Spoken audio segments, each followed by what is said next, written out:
You have got to be fucking kidding me! 1 hour and 36 minutes? Caddicarus! Guys, this is fucking Lord of the Rings right here. This is fucking Lord of the Rings of reviews. The Vanny Alexander of reviews. Or Second Tango of reviews. 1 hour and 35 minutes and 55 seconds. What in the actual fuck?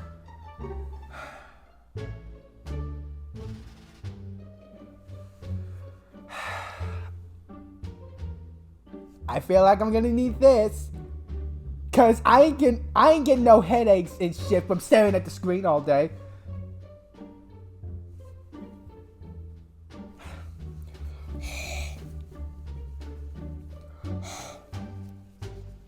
And also, I'm hungry as shit right now, so I'm gonna be fucking eating. This might be eating an ASMR, but I don't give a fuck.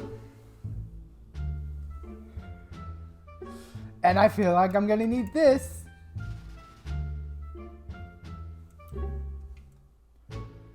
Oh my god. Let's just let's just get this over with. Where are you? No, I didn't say go to New Zealand. I said go and get me New Zealand.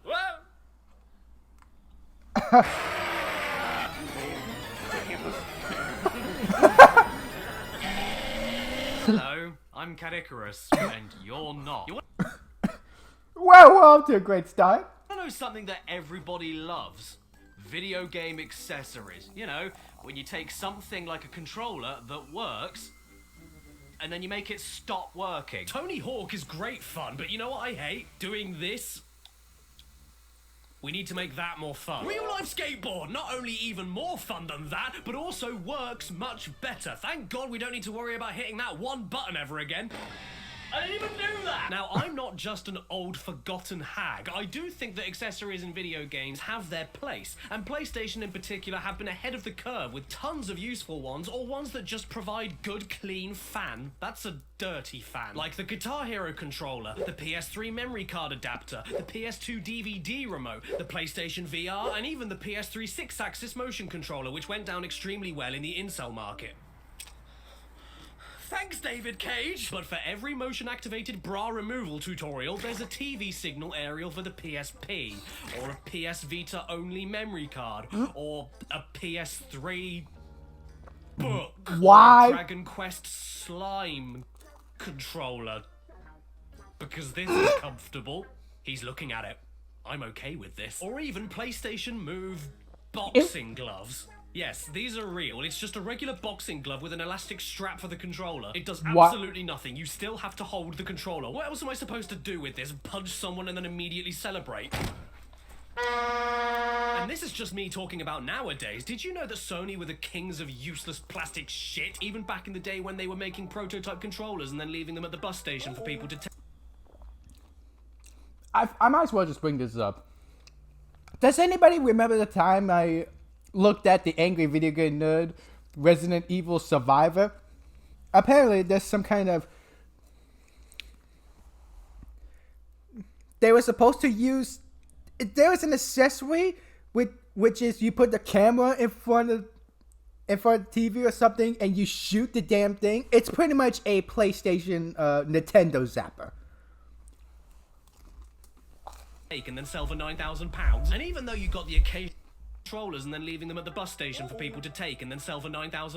And you've got the occasional useful or cool thing like the vibrating double analog stick DualShock controller, or interchangeable memory cards, or unofficial cheat discs to break your games in half. The PS1 had even more absolute garbage tier accessories than people realise. So welcome one and all to my...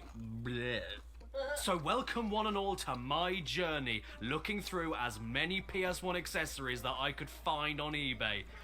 Or afford, because holy shit, second mortgage. I don't want to start off negatively. I'm someone who likes to look for the good in everything. So before we jump into the skid marks, let's take a look at the nice clean pants, such as with this thing here, the PS1 Multitap. Aha! Good day, mates! Okay. Core blimey! The PS1 Multitap, or if you'd prefer, the multi-branchment, was one of the first accessories released for the PS1 and is a nifty little device to allow you to play 4-player local multiplayer. And that's it. But I always thought this thing looked pretty cool. It could even help you out with your math. But whatever you do, do not directly touch the metal part, or I'll have to get a restraining order. Other than that, though, there's not much to say. It's 4 controller slots that plugs into 1 controller slot. If you drop it on the floor, it'll come back to you. And after the Nintendo 64 came out with 4 controller ports already installed, Sony executives then realized they shat it all up and went, ah! Oh, and while we're on the topic of Sony messing things up, let's talk about this thing. Now, I know what you're gonna say, but Caddy, that isn't an accessory, it's a rope. Well, no, this is an optional thing that you used to be able to buy for your PlayStation, and it was for this exact purpose.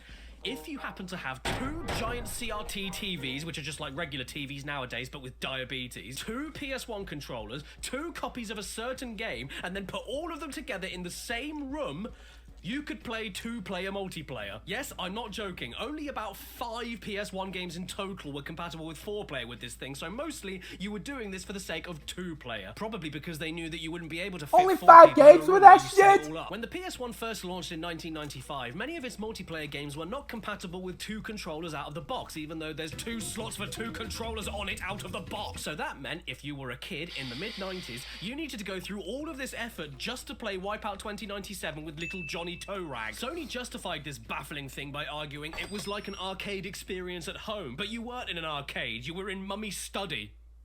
Oh no, what else is in there? This thing is an umbilical cord of hate. It's useless, I never knew anybody that owned one, and if you're upset with me saying this about your beloved rubbery intestine, please ring up and send in all of your complaints to 0800 303 30080 883 0033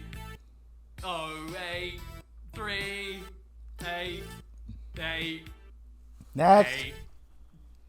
3 3 8. What's that smell? Ah! It's a rat! It's a rat! Kill it! Kill it! This is the PS1 Mouse, a Walmart special for $14.96 including tax. And honestly, I think that's a bargain. It even comes with a free piece of gum from 1995. Yes, my friends, if you lived in the 90s and were too cheap... What? Then this was the best compromise you could deal with to get a PC experience on your TV. Check it out, you even got a really sweet mouse mat. Isn't it supposed to be white? Now, I actually think this is one of the coolest additions to the PS1. At this point, I'd usually make some comment about on your TV. Check it out, you even got a really sweet mouse mat. Isn't it supposed to be white? Now, I actually think this is one of the coolest additions to the PS1. At this point, I'd usually make some comment about P, but this thing works perfectly for the few point-and-click games available on the PS1. And it gives you smoother mouse movement than Will Smooth. Yes, very smooth. It even allows you to aim and shoot in a few first-person shooters. Oh. Well, that's very good. The best thing about it, though, undoubtedly, is that it can be used to play Irritating Stick. This is what made the PS1 Mouse fly off the shelves, the chance to turn Irritating Stick into Reasonable Stick. Come on, come on, come on, come on. Come on. Did it control badly on the regular controller? No.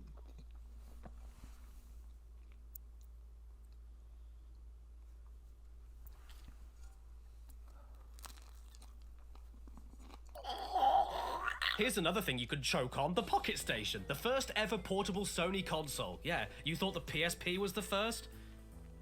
You're thick. And here it is. Isn't it precious? No, it isn't a gravestone for moths. It's a Japanese-only, ultra-tiny game console that triples as a PS1 save game manager and an alarm clock.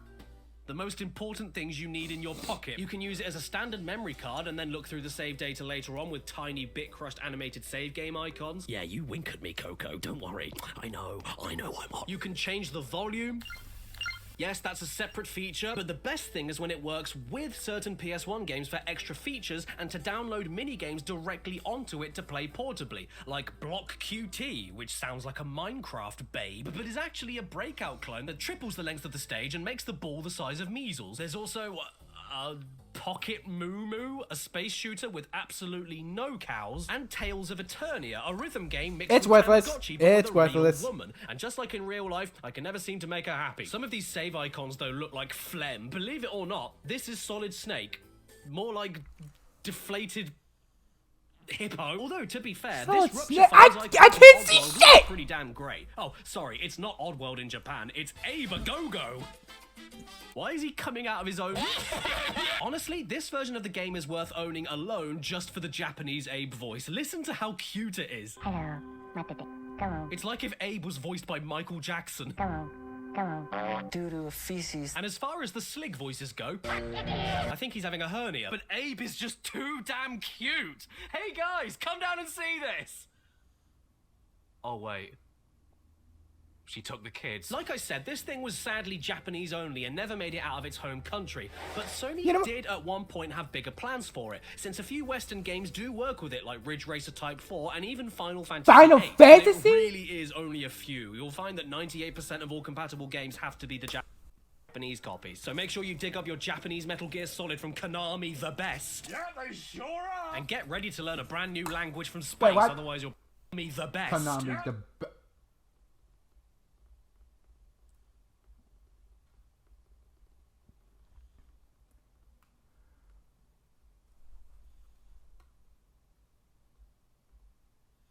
Are you fucking serious?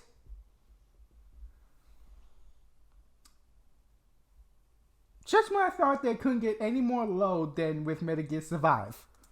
They sure are. And get ready to learn a brand new language from space, otherwise you're better off just... Oh no, scratch that, you don't need to learn Japanese. The Crash 3 manual is English. I mean, don't you remember his famous Ringo bazooka?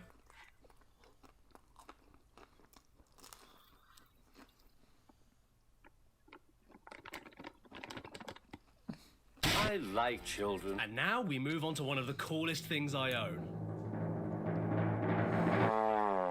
Yes, if you didn't think your PS1 already looked enough like a toilet, Oh shit. then feast your eyes on this. Your PS1 already looked enough like a toilet. Oh shit. Oh, wow. That is even more waste of money. Then feast your eyes on this bastard. Eat your heart out, Steam Deck. Steam Deck. What is that? A cruise ship? Nintendo Switch? Steam What's Deck? that? I thought did not already hear had of that. one them. If you wanted to play 3D games on the go in the late 90s and early 2000s, you got this thing. The PS1 LCD screen. The PS1 little crinkly dentist. I have wanted this thing desperately ever since I was a kid when I first saw an ad for it in the front cover inlay for Stuart Little 2. Sometimes the best things come in little packages. The PS1 LCD screen for men below the national average. Ah, yes. Movie licensed video games. We sure played a lot of them, and I'm pretty sure that some kids either eat that shit up or are somehow fortunate enough to not. Or find and play good licensed games. Oh, lovely. Now I'm thinking about Stuart Little's Little Stuart. The screen itself comes with built-in speakers, brightness buttons, and even a headphone jack. All you need is a power supply wall socket near you, and you're ready to go. I've always wanted to play Goofy's Funhouse in McDonald's. As long as you can plug it in and have a PS1 disc and controller, you can use it. You can even play it on the train if you want. Yes, I beat Psycho Mantis. I cannot deny that this is probably my favorite PS1 accessory of all time, even for as toilety as it looks. You see, this is where the brown goes, and this is the secret bit. Do you think they animated it under his trousers? Oh, I completely forgot to... So, does that mean that it's a good accessory? Because if it is, then... Dang. It's this useless. It's that useless world of PS1 accessories. But seriously, it looks like it'll function like a PS1. You play the PS1 wherever you go. It seems like it delivers exactly what it promises. Which sounds pretty cool. tell all of you. Recently, I noticed that fuel prices were going up, so I did the sensible thing and I got me one of them new hybrid cars. Kill me!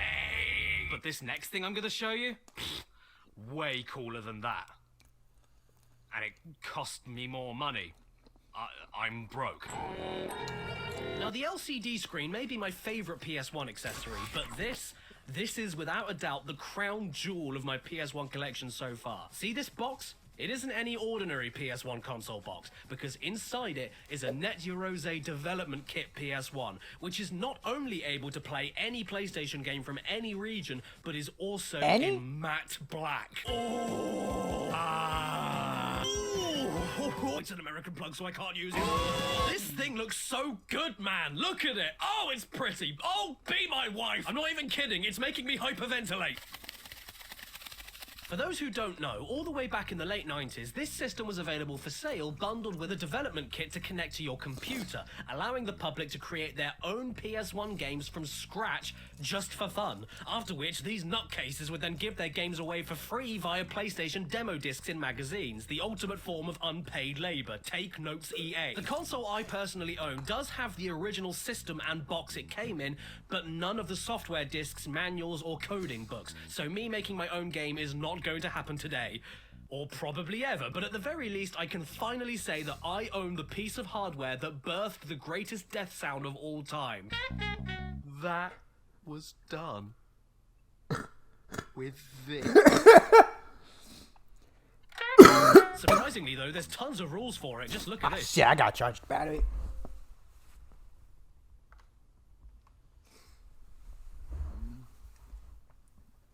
That's a death sound made by a custom-made game. Don't use a mining drill on it, don't set it on fire, and while you're at it, don't touch it. But that's not all. Don't plug it in, don't feed it, don't paint it, don't plug it in, don't put games in it, don't boil a kettle on it, don't slap it while a window's open, don't use it in an earthquake, don't sleep on it, don't use it as a shoe, and whatever you do, don't listen to music. Just in general. You'll die. In fact, the only rule here that doesn't have a giant no next to it is a picture of a baby reaching for it, so make sure you teach your kids to climb up and grab it.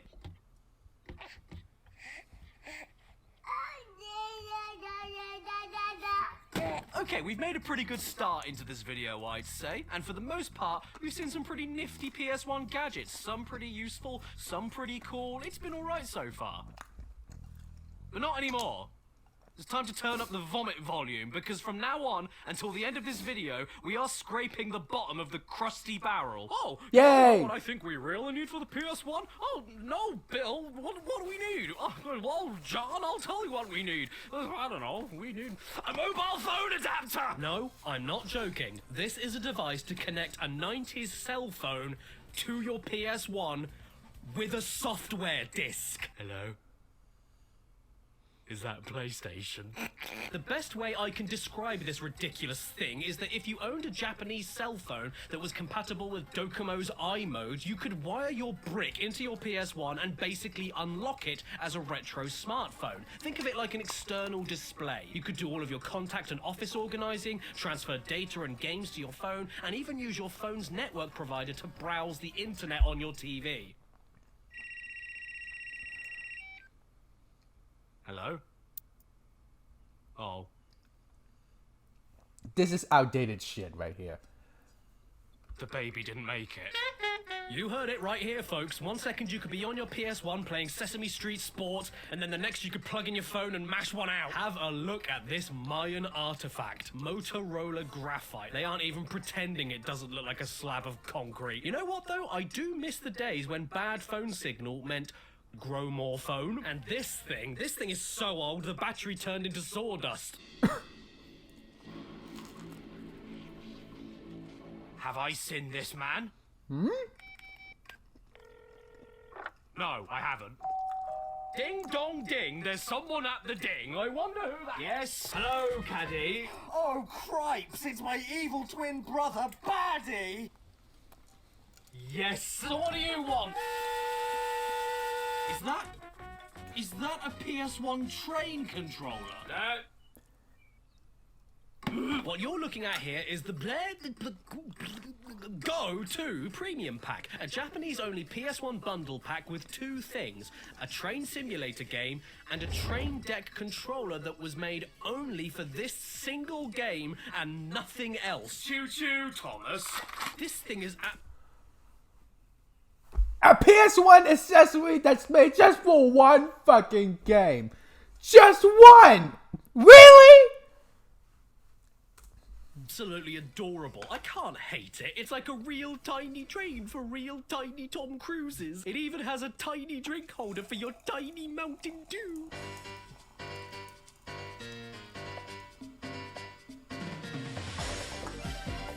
Well, this is the single most seductive train simulator I've ever played. Look at the high energy, the passion, the craft of the editing. It's bordering on 18+.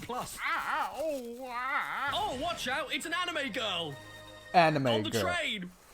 Okay, here's how they go! So here we are at the main menu. Now, the menu is navigated by you pushing and pulling this little mushroom while the horn buttons confirm and go back. And to be honest, I'm terrified by whatever the material hall of train is, so let's keep things simple in arcade mode. That one. Yeah. He's got a friendly face. A train's so a now train. we have What our a- objective. Drive a train. ドアが閉まります。ご注意ください。 Thanks for the hints. I can't read them. And with that, we unlock the brakes with this We thing I here, can't read pull this thing Japanese. back to give it gas, and oh my god, we're a train! And you know the best thing? That's all you need to know. It's really that simple. You move this to the right whenever you want to tighten the brakes, and pull this back whenever you want to...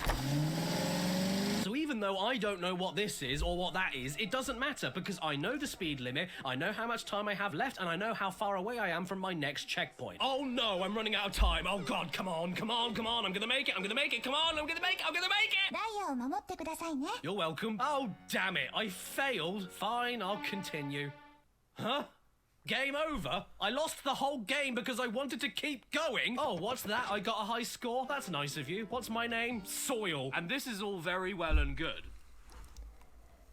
But can you play Crash Bash with it? We boot up the game and unfortunately we can't move the cursor, but I can select whatever option is already highlighted, meaning I can actually boot up single player no problem. And this was all gearing up to be a massive disappointment until we got to the warp room, at which point all hell broke loose. Your eyes don't deceive you. I am perpetually running in place without actually moving anywhere as a monkey with a crocodile tail and a blowhole for a face. In fact, I can't do anything other than run left, run right, and run towards the camera. I can't go forward at all. And because I can't go forward, I can't pick any levels. But at least I can do a damn good running man. Yeah, boy! Work it, sink to lips! Okay, so maybe this controller only works with left and right movements, so... why don't we try a racing game like Roll Cage? Well, for some reason, whenever the game starts up with the train controller plugged in, it boots up in French. It must be because it reminds it of the Eurostar. As you can see, it is absolutely unplayable chaos, which is a massive shame because now I have to quit A Japanese only console. Exclusive to Japan. Can only has one game for that Japanese accessory.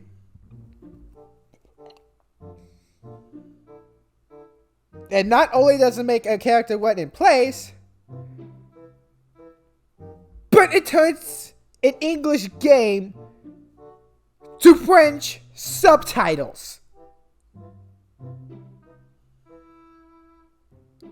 How does that even work?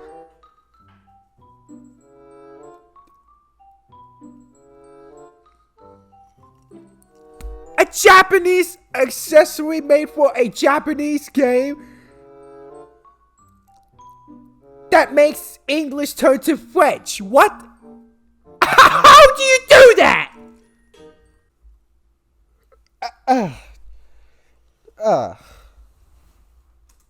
course when I really want to continue air. The French. But now we have to ask a real question.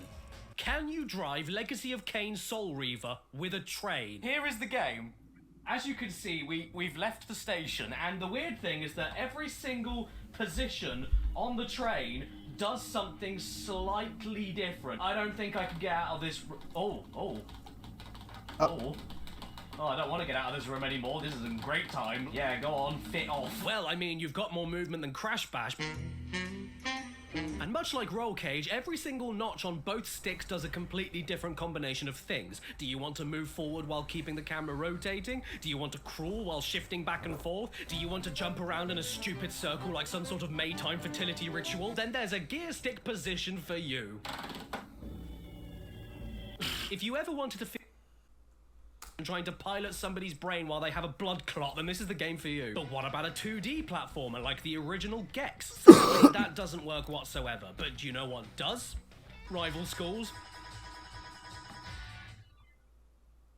Apparently I'm picking them. Well, these kids must love school so much they can't stop themselves jumping 30 feet in the air every 2 seconds. Whoa, slow down, old horse. And aside from the non-stop jumping, I could only figure out how to move left and right with one end of the controller and grab or kick with the other end.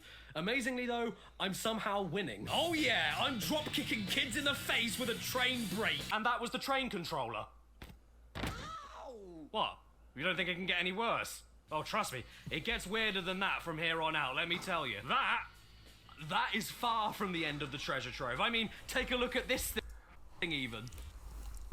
Yeah. What? It's a Resident Evil gamepad. What? Made specifically and only for Resident Evil games. The run button is right next to the ready weapon button. Firing your weapon is a separate trigger on the back, with that half of the controller being shaped like a handgun. Your map and inventory have separate buttons each, and it even has a turbo mode in case you want to do this. Yeah, what's coming up next gets even more demented than that. Even in the world of something as simple and innocuous Oh, hell no! PS1 memory card. Yeah. Even the...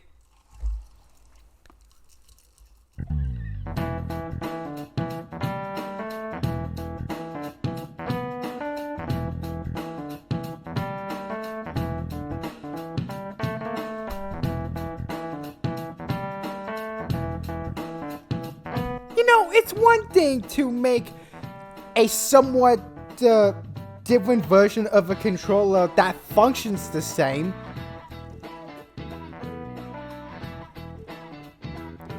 But creating a controller with a few different buttons and additions for a video game franchise? I mean, at least it has more than one game, but if I can recall correctly, there's like only 3 Resident Evil games. I mean, there's Resident Evil Survivor, but I'm pretty sure that's meant for a different controller. These tiny little things can be screwed up. And that controller makes you moonwalk. That memory card looks like it's about to sell me something. Hello, I'm Spons. And today I'm here to talk to you about NordVPN, the #1 rated VPN. Oh, hey, I have that. NordVPN is a... Are you making me save South Park, Chef's Love Shack? These were some of the best things about the PS1. You saved your game to these, and not the physical games themselves, like with most of the Nintendo library. If you needed to replace your game disc for whatever reason, the memory card was always going to be there to catch you.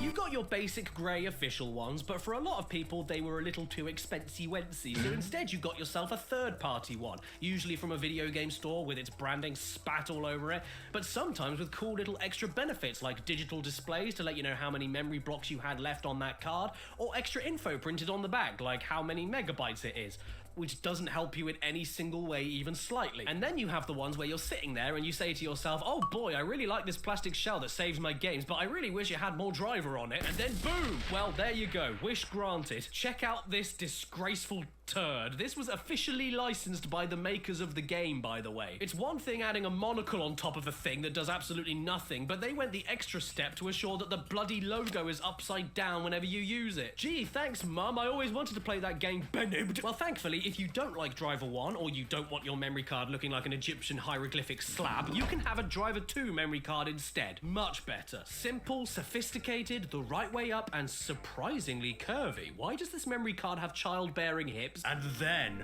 all the way in Murica, a hotshot business CEO heard someone say this and got an idea. Jerry, we need to make our memory cards hot! No, sir, stop it! Isn't this enough? It needs tits, Jerry! And so we ended up with this. The Tomb Raider 3 character memory card that is literally just the top half of Lara Croft surgically fused onto a bit of plastic. The attention to detail of which is so accurate, they made extra sure to put holes where they would be in real life. Although there are 3 here, so I guess she had a bad tear. Special serial numbered collector's edition. Wow, sounds rare. I better make sure to be extra careful when I remove it. Oops.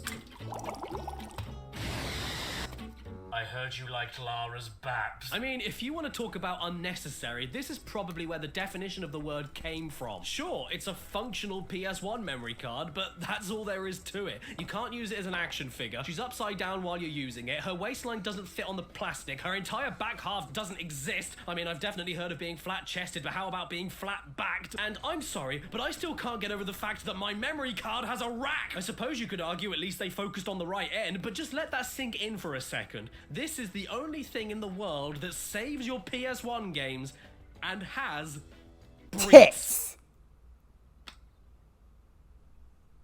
And then your dad would come in. And then he'd say to you, "Oh, hi, son. I'm sorry I was gone for a while." "Say, that's a nice Playtendo you've got there. Can I use my floppy disks from my computer?" What is this world coming And then to? you turn around and say, "No, Dad." And then he'd turn back to you and say, "You lie! You lie! He's a child!" No, I am not making this up. This is a PS1 computer floppy disk adapter for your memory card slot. Perfect for storing your school bag in. This is an exceedingly rare piece of tech from the 90s, and at the time I'm sure it was useful since floppy disks were so much cheaper than memory cards, but nowadays, because it's so rare, I forked out $450 for it. $450 so that you can save your copy of Anna Kournikovas Smash Court Tennis on your dad's old naked picture drive. So yeah, if you want to play your old PS1 games and save your data, do not get these. They're too rare, too expensive, no one even uses floppy disks anymore, and to sum it up in one word, screw off. Here's a relatable... Okay. I never experienced the floppy disk shit. Is that supposed to be some sort of alternative way for memory cards? Like, if you can't do memory cards, you could just do floppy disks? You plug it into that memory hole, you put in the floppy disk, and it saves? I don't get it. I mean, the only floppy disk shit I know is when you play games on it in the Angry Video Game Commodore 64 games, but that's really it. I don't get the joke here. I can safely say that this is outdated shit. When you're playing your PS1, do you ever find that you're struggling so much on Chicken Run that you get so mad and it's enough for you to do this? What? Yeah. Well then, get therapy. And then buy yourself the Namco NECKCON. Yes, it's called the NECKCON. NEGCON, NEGCON. I don't know, I don't care. I'm calling it the NECKCON. And if you don't like that and try to correct me, then I know you're somebody I don't want to hang out with. Check this out. Yes, the NECKCON allows you to twist your controller. My favorite pastime next to beat the dog up. And to give credit, it does feel surprisingly natural. But these buttons here do not. These top buttons here are just regular controller buttons, but these ones here are like 8 times the height of those buttons, and whenever you want them to work, you've got to push them all the way in, like your gut after a roast. It really does feel horrible, and I mean, just no R2, no L2, no select button. This thing is a freak of nature, like a really ugly baby. And just like any good ugly baby, I don't want to kill it until I pretended to drive it around like a racing car. And I'm glad I did, because I have to be honest, the original Ridge Racer on this thing is actually my preferred way to play that game. It feels really good to steer twisting the controller, and it even steers by the exact amount of pressure you apply to each rotation. But let's get creative here. This thing is a Namco controller, so why don't we try out another Namco game on it, like Soul Blade? Well, this is why, because all that twisting the controller does is block, which actually makes you look like you're blocking yourself from Voldo's scary colander knob. And if you try the NECKCON with Pac-Man World, you'll find that you can actually customize the controls in the options to whatever buttons you'd like. Meaning that, oh yeah, I can shoot by twisting left and jump and butt bounce by twisting right. This makes the game an instant 10 out of 10. Every jump in every game should be matched. I played that game a few times when I was a kid. Problems and you're I was shit at it after level 1 and 2.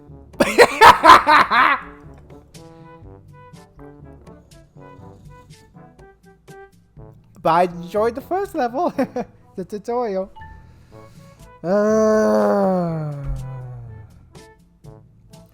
So anyways, this is a controller where you can literally spin it around. I mean, okay, that's a weird concept. But I guess some people might enjoy twisting the controller. I guess. But it's missing a few buttons. Or are you gonna say that twisting the controllers is somehow in R2 and L2? Of which case, if that's the case, that's even worse. I mean, it's just a controller where you could twist the controller, which is weird, but I think it might be harmless. If the controls felt natural and it didn't miss 3 buttons. your own buttons on Pac-Man World, so you probably do, but imagine how great real life would be if jumping worked like... And you know what's great? Namco didn't even stop there. Those mental cases made another lovely souffle with gone-off eggs, the Namco Jog Con. The only product in the world with jog in the title that requires you sit down to use it. Get this, that? You've got a regular PS1 controller, right? But with a wheel stapled in between its legs, and the wheel doesn't ever centralize when you spin it, meaning that one single turn of it makes you... Oh! Yeah, wheel doesn't ever centralize when you spin it, meaning that one single turn of it makes you... Oh! Yeah, it's basically a miniature record player Frankenstein on top of a controller, and it's even loud enough to sound like you're scratching records as well. But to be fair, it does sound much better when you put it on a real record player.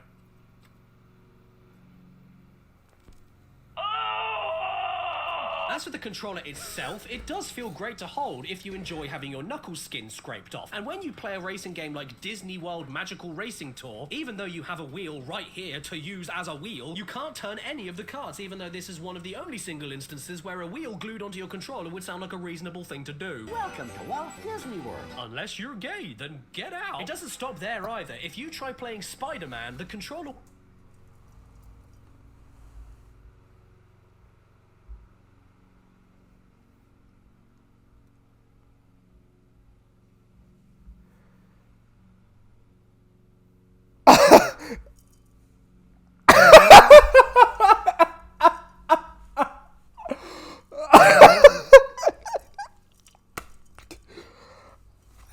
Caddicarus, what the fuck is wrong with you?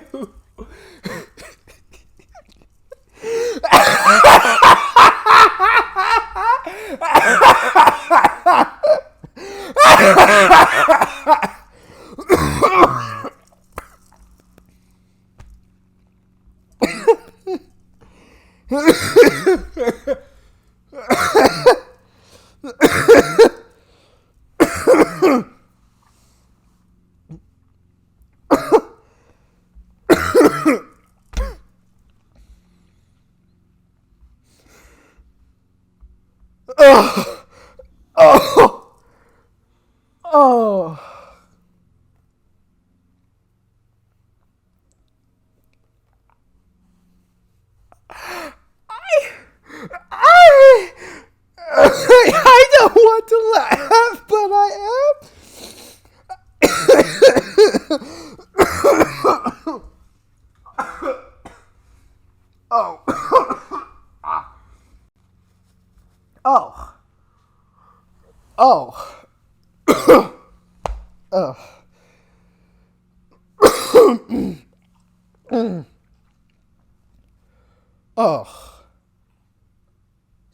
Sorry.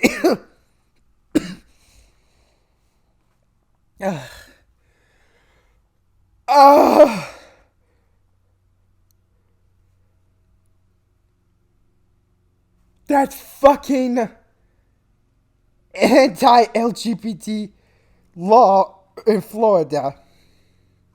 That's essentially Disney telling the gay people to fuck off. Ugh.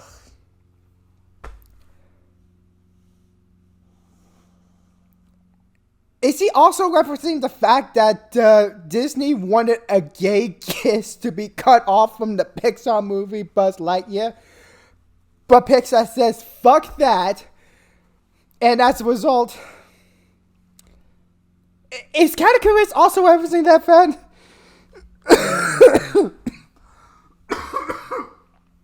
Oh.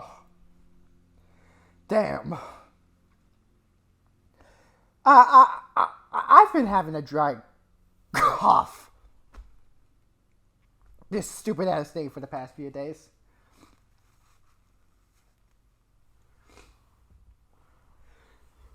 Sorry about that. Okay.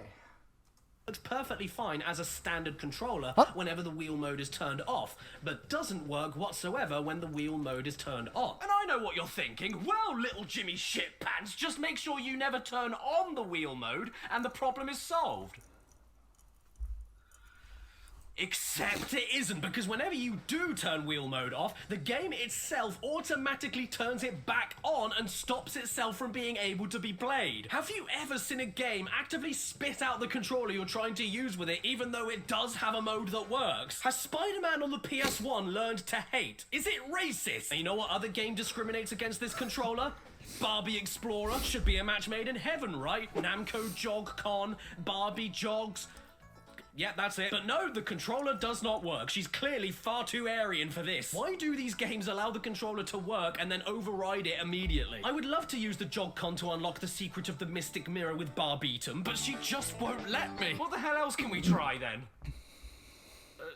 Breakout? To move the paddle?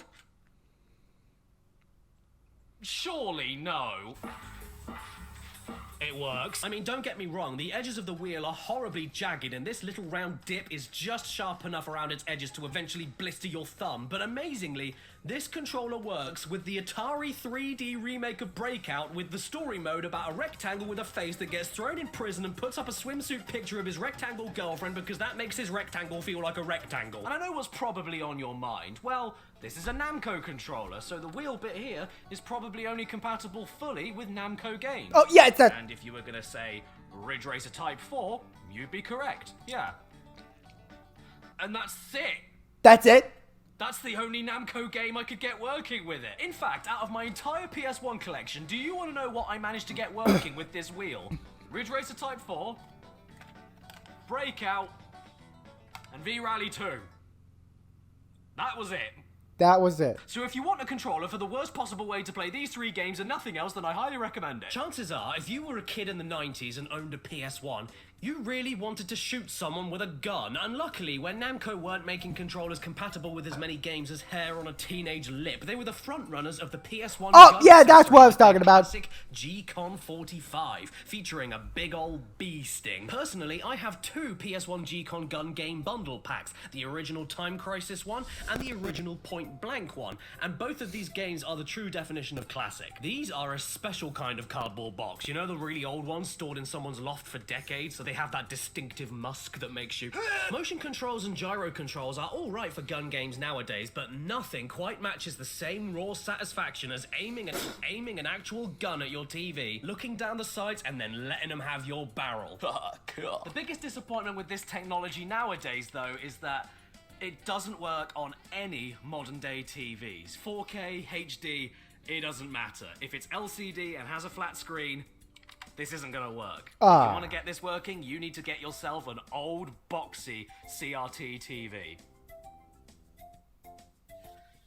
So I decided to get myself one, and now I feel like a kid again. Point Blank, Time Crisis, Lethal Enforcers, Die Hard Trilogy, it's all just as great as I remembered. But if this isn't your kind of thing, or you were a bit worried that you didn't look enough like a specky nerd, you can always use a Star Trek phaser instead. That's why this gun deserves the salvage. This phaser gun in particular is from a company I'm sure you've all heard of before, Mad Catz, the #1 controller brand for unloved brothers and sisters. I never heard of The advantage it. not being made for PlayStation. I never heard of is that it. it's Saturn compatible too, and that's pretty Saturn? But none of this matters because at the end of the day, none of the guns work on modern flat screen TVs. So what you need to do is get yourself a Sinden light gun. Oh yeah, this here is a USB camera-based gun controller that you can use on most PC console emulators that have light gun shooters, and it works scarily well for whenever you want to point your blanks on a big telly. Hey everybody, it's Caddy. I just wanted to stop this video briefly for a sec because it'll be public information soon anyway, so I figured I might as well burst the bubble myself before you hear it from secondhand from someone else. But I didn't have enough time to set up the Sinden light gun and record footage of me using it on an emulator. Oh. I can't apologize enough. And if that still isn't enough for you, you can always pick up this. Oh. So you didn't have enough time for that? Oh.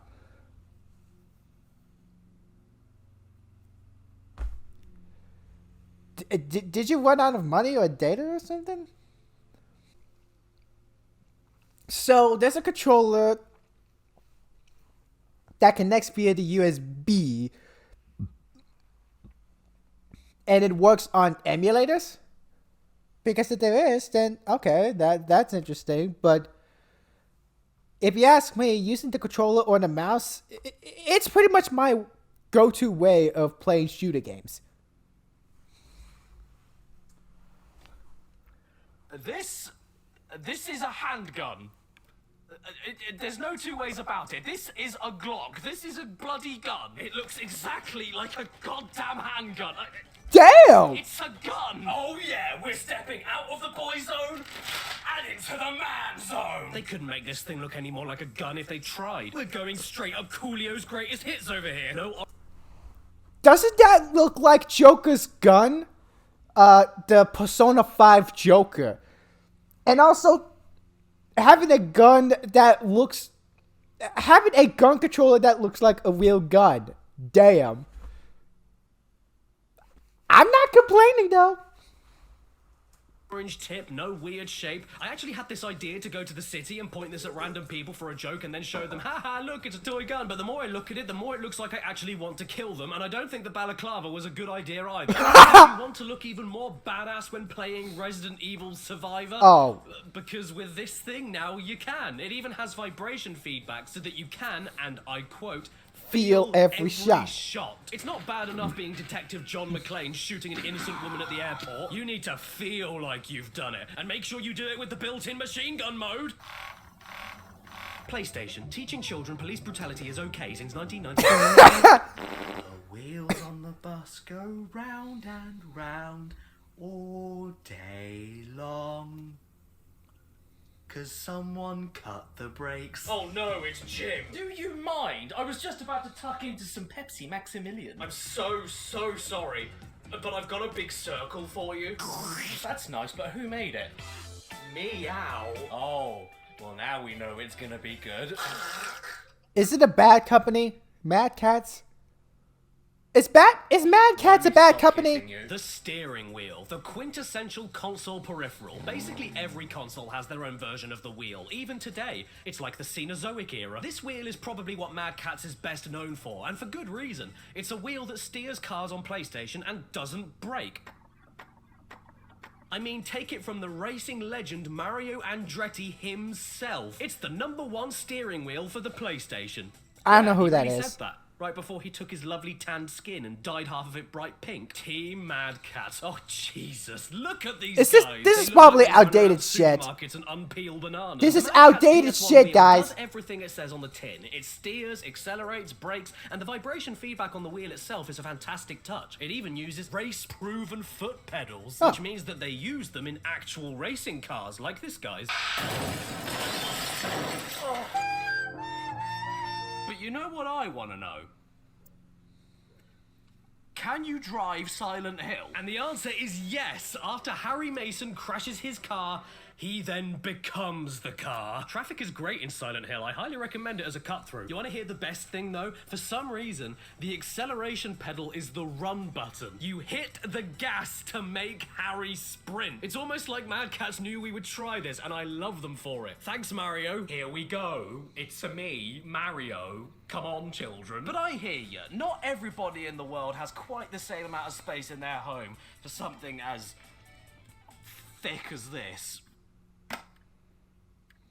No thigh gap. So perhaps you'd like to try out the PS1 Ultra Racer controller. Much slimmer, fits in one hand, the healthy option, like wholemeal bread. I mean, it has to be good. It has analog U steering and a non-volatile memory. I wish I did. Honey, you forgot to take the bins out. God damn you, Ben! So let's give this bad boy a wash. I'm going to test it with 3, 2, 1 Smurf. The main cutscene starts up, I'm able to skip it, and then absolutely nothing. I'm playing a driving game with a driving controller and I can't drive. It just doesn't work. I don't have anything else to say. I mean, it does do a lot of little beeps. But that's not enough. Come on, you old rotary dial telephone. I want to play 3, 2, 1 Smith. What do you want me to do instead? Twiddle it? Actually, that's all I want to do with it. Who needs a girlfriend when you have this? Okay, fine. 3, 2, 1 Smurf is a baby's kart racing game, probably not made with wheel controllers in mind. So how about we try something a little bit fairer, like V-Rally 1. And before we get into the actual test, I can't imagine when the hell I'll ever talk about this game again, so I just have to mention the music for a second. This tune that plays during the level select screen is absolutely hilarious. It's the funkiest thing ever written, but also sounds like the band drop all of their instruments on the floor every few seconds. When you crave the uncomfortable, try spicy. Come on! Oh, just 5 seconds? Okay.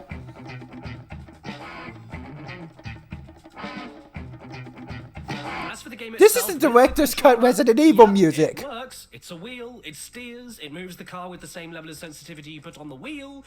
It's a wheel.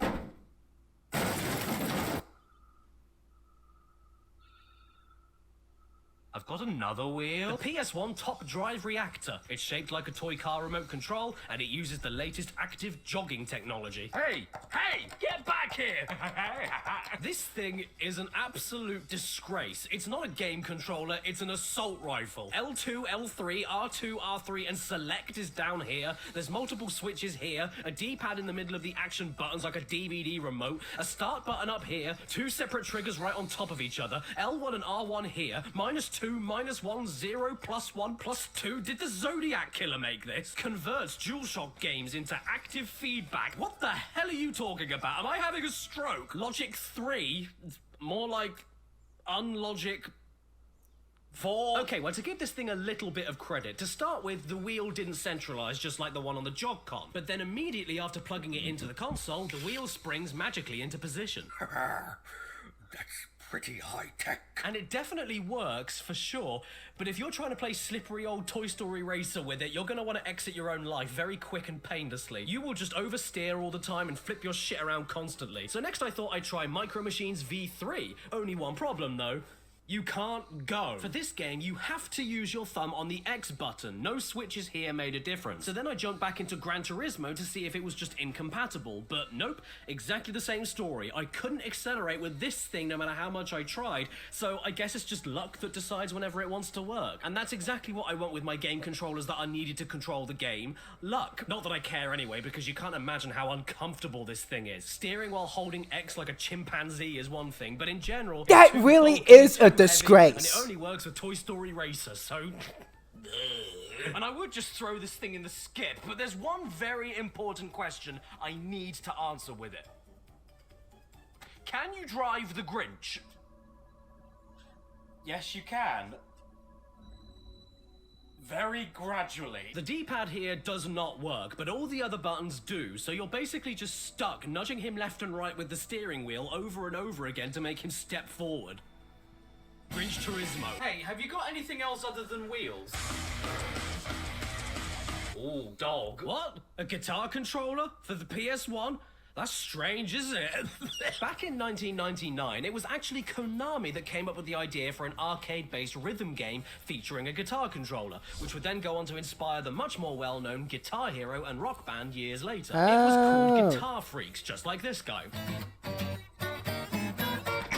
The cabinets later got some ports onto the PS1 with the guitar peripheral in Japan only again. And you know what? Aside from the 2 missing fret buttons, this thing is practically indistinguishable from Guitar Hero. It even has a built-in motion-activated command to go into extra scoring mode, but the game calls it wailing play.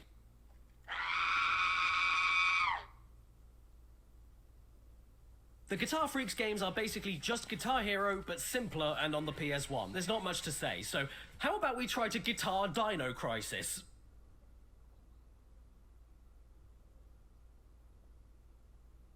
I'm not doing anything. Okay, so the strumming bar does absolutely nothing at all, and all you can do with the 3 fret buttons is open your menu or waddle forward like Santa in a buffet. You do not stop turning left, no matter how much you shout at the game, so the only way to move forward is to wait for the lady to orbit around to the correct direction, move forward for a little bit, stop, and repeat. It's not so much like you're playing Dino Crisis, and more like you're making your way back to your bed in the middle of the night cosplaying as the moon. So why don't we try out Pandemonium instead? Whoa, Jesus H. Christ in slippers! Calm down, woman! Stop it! Slow down! Oh, nothing? Is that it? You're not going to stop? Don't play Pandemonium with a PS1 guitar, more at 11. Okay, last test, Driver 2. A driving game might actually work with this thing. Now this is one of my favorite combinations, guitar and Driver 2, and I'll show you why. Well, first of all, strum bar doesn't do anything. That kind of sucks, but luckily we've got some other buttons. Red button does that. Not very useful. Blue button brakes, which is useless right now because we're not moving. Green button goes forward. So we can't steer. But my favourite part of this is that tilting does this. Ah! Whoa! Whoa! Whoa! Oh, hello, I noticed you there. Say, do you like my new gaming peripheral? It's a wrist strap finger piano!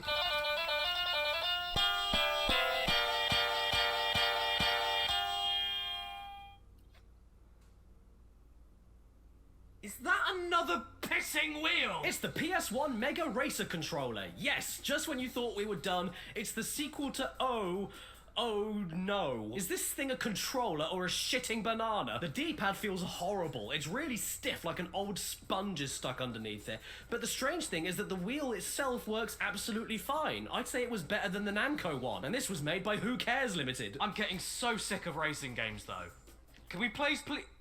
Holy shit, you can. Yes, lads, this actually works. If you ever wanted to steer Yoshimitsu into a little Japanese nature activist, then pick up this controller right now and relish in the fact that you can't jump, duck, or do any moves that involve pressing up or down while wondering where all of the grease on the rubber came from. Finally, now I can sit down and enjoy my maximum pep. Excuse me? It's another wheel. I think. The Formula Racer wheel by Gamester, so we must be in safe hands. This is the biggest piss of the lot. Look at this madman contraption. What do you do with it? Play games or do garden landscaping? Here's a good quote: for an incredible racing experience. I'm hearing SpongeBob music. No one. This is a contagious mass that doesn't know if it's a game controller or a wheel, so ends up looking like it wants to kill itself. I can practically hear it crying at me to end it. It's only 1/4 of a wheel, and the rest is a big red roof tile. Plus, all of the R triggers and buttons are sprinkled randomly all over the back and extremely hard to press, making it look like you're tickling a giant... Wow, that is bad. Is that it works, but at what cost? Because I can't figure out if I should hold it like this, or this, or this. Let's try playing Tombi on it. I'm very happy I did, because I actually prefer using this controller for side-scrollers instead of racers. It works surprisingly brilliantly and even has vibration support. What the hell am I doing with my life? I'm driving a caveman with pink hair into a farting bum tree, and the best feature of the whole controller is plastered right on the box. It turns. Yep, it's a wheel. I'd like to think it does. Okay, I swear to God, that's it. No more wheels. I promise. Oh, okay, There's good. way too many other stupid controllers to look at, so I'm done with all of the wheels. That reminds me, Whew. I haven't looked over at this end of the room for a while. Here we go! Oh, hello. I'm Long Dennis! Ooh, hoo-hoo. How fun. Yeah. I want to play a game with you. In one hand, I'll have another accessory, and in the other hand, I'll have the wicked itch. That one. Oh no! Get ready for the wicked itch. The other one. Yeah! Gee, thank you so much, Long Dennis. I can't wait to play with the Gamester motion controller. Oh, Long. Control is thing. Control games with the slightest movement. That sounds utterly miserable. This is the Gamester Evolution motion-sensitive control system. An entirely motion-based PlayStation supermarket barcode scanner with a wrist attachment that looks like it could send drones to a small village. The strap smells like weed. When you use it, you hold onto one end while strapping the other on for the motion stuff. But while using that end, you need to be certain that you're dead central on all axes the entire time. Which means holding your arm out like this, looking like if C-3PO was made of ham. The idea with this half of the thing is that you can program any PS1 button you want onto each tilted direction, combined with the physical buttons here. So if you want to play Muppet Race Mania and make accelerate shutting the trapdoor and slowing down, "Oh, steady on, boy," then you can do that. But what you can't do is turn off any of the tilted inputs. You have to assign a command to every direction, and it's so easy to accidentally activate all of them at once that in a racing game you might as well make left and right tilting the steering, meaning that Kermit just goes off on one wherever the hell he feels like, leaving you overcorrecting your own twisted arm as if you're puppeteering an actual Muppet that kidnapped your family. You can get creative with this thing though, no doubt, like if you play Moto Racer 2 and set accelerate to tilting your arm back like a real bicycle, or Tomb Raider where you can twist left to get your guns out and then lift your arm back to fire them, like a real woman. But overall, it's absolutely horrendous, which makes this half of the controller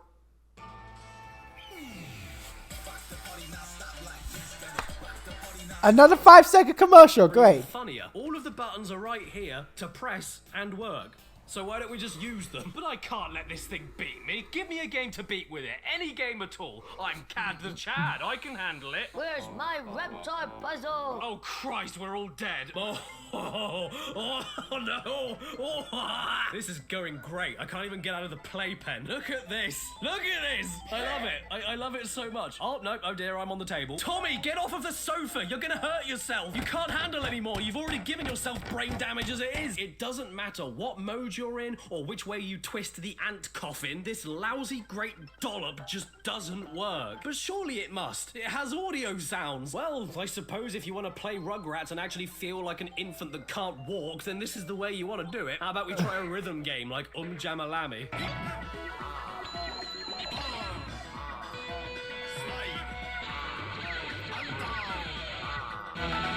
You know, this controller is supposed to make you feel like... But in reality, you look like this. Not to mention, it absolutely kills your arm. Am I Jim Caddick or bloody Geppetto? But hey, you know what else this thing can do? It can be used to map analog stick directions. So you know what that means? Ape escape, baby. Only problem is you can only do one of two things. One, program this thing to read only one analog stick, meaning you can only run or use gadgets. Or two, program two directions to use gadgets while the other two directions move you around. That's what I did. Look at me go. All I can do is move left and right, and even then, I can't really move left or right. Go on, Spike, you can do it. Ignore the chafing. Well, at the very least, I can do this. Yes. Finally, my lifelong dream realized. I can cast a monkey net like a camp whipping boy. I'm absolutely stunned that this doesn't work, but how can that be? It incorporates dual force and technology. Come on, I can catch a monkey, at least one monkey before I quit. Come on, come on, come on! Oh, this is pointless. I can't catch anything with this. It's easier catching head lice. Nah, man, I'll show you the real way to use this bad boy. Boot up Tekken 2, program left fist attacks to tilting forward, input the first person mode wireframe cheat, and immediately you are part of the game. Even I have to admit, coolest thing I've ever done. The Gamester Evolution, made for men with cardboard beards. Oh god, finally. You know what though? Sometimes you don't want gimmicks. You don't want wheels, you don't want motion, you don't want guitars, you don't even want trains. Sometimes you only want a controller. Yep. That isn't made by the people who make the console. And that's where third-party controllers come in, like with this Titan Concepts controller I've got here, for use with PlayStation or the P-Zone, made in China. By Paul. A lot of these kinds of controllers are the same thing. They function identically to Sony's controllers, but break within one day. They can sometimes come with extra benefits though, like the pre-mentioned turbo button on the Resident Evil pad that automatically presses a single button for you over and over again, faster than you can think. But what got me interested in this controller in particular was this little feature here, a slow mode. I have never heard of this before. Well, while I'm already here, let's try it out on Pappy Rappy. Huh. Okay, how about Shadow Man? Right, so slow mode doesn't do anything here either, which sucks because Shadow Man could really do with running slower. Turbo mode works absolutely fine though, meaning I can do this. This begs the question, and do this.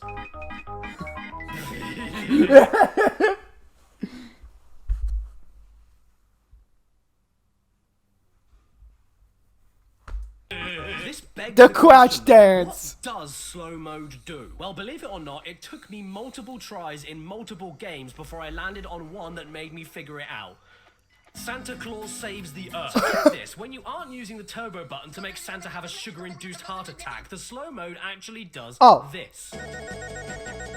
Yes, it pauses and unpauses the game as quick as the game you're playing allows. And that's it. This is apparently what the controller calls slow, and I can see why. Because it's stupid. Metal Gear Solid, it did exactly the same thing. Mr. Domino, a game that could really benefit from a slow mode, did exactly the same thing. The only, and I repeat, only time this slow mode would actually help you is if the game you're playing has a pause screen that is instant and doesn't flip between two totally different screens all the time, so you're left going blah, blah, blah, all over the floor. Rayman 1 is one of those games, and sure, it's tolerable, but if you'd rather play the game like this, I'd have to interview your parents to find out where they went wrong with you. Crash 1 is another one that works, and it's probably my favorite because the music and sound effects don't pause along with the game, meaning that if you die, you get treated to an extra long game over screen, just as painful as actual death.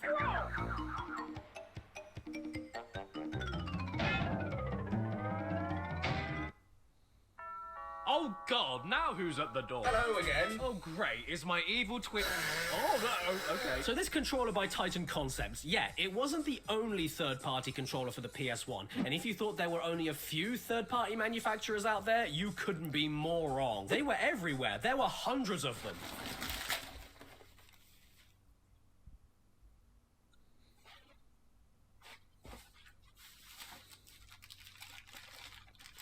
Did it came with a newspaper?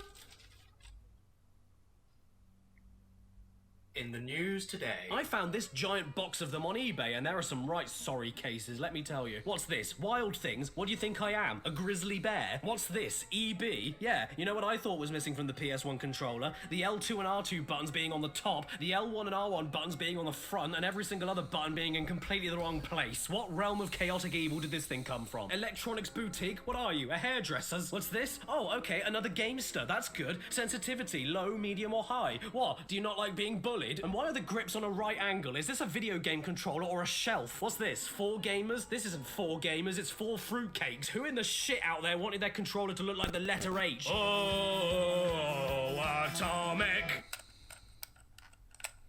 Thank you for putting an udder on my controller. Oh, what's this? The AirPad. Why is it called that? Is it...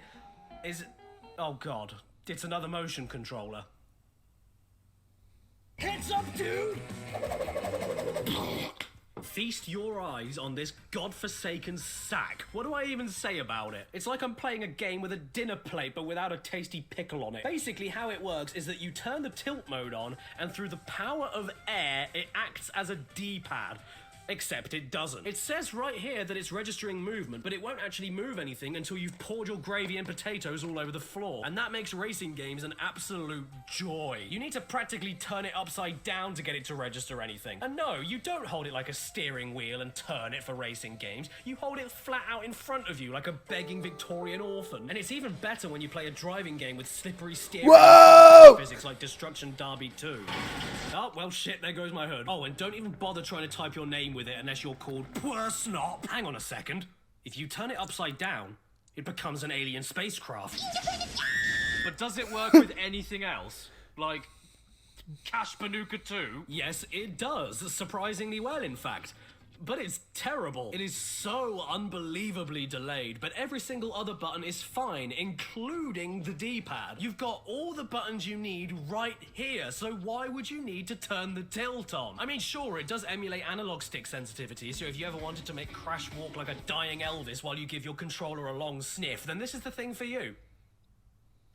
Well, while we're on a 2 binge, let's check out Medieval 2, because you can't have enough 2s unless you have a diarrhea. I do. Luckily, it works, but man, is it awkward. If you want Dan to run anywhere, you need to beg until your arms fall off. And the gangly, spastic movement he has makes something as simple as walking into a sword to pick it up practically impossible. Overall, if you want to play any PS1 game at all but make everything about it worse, pick up the AirPad.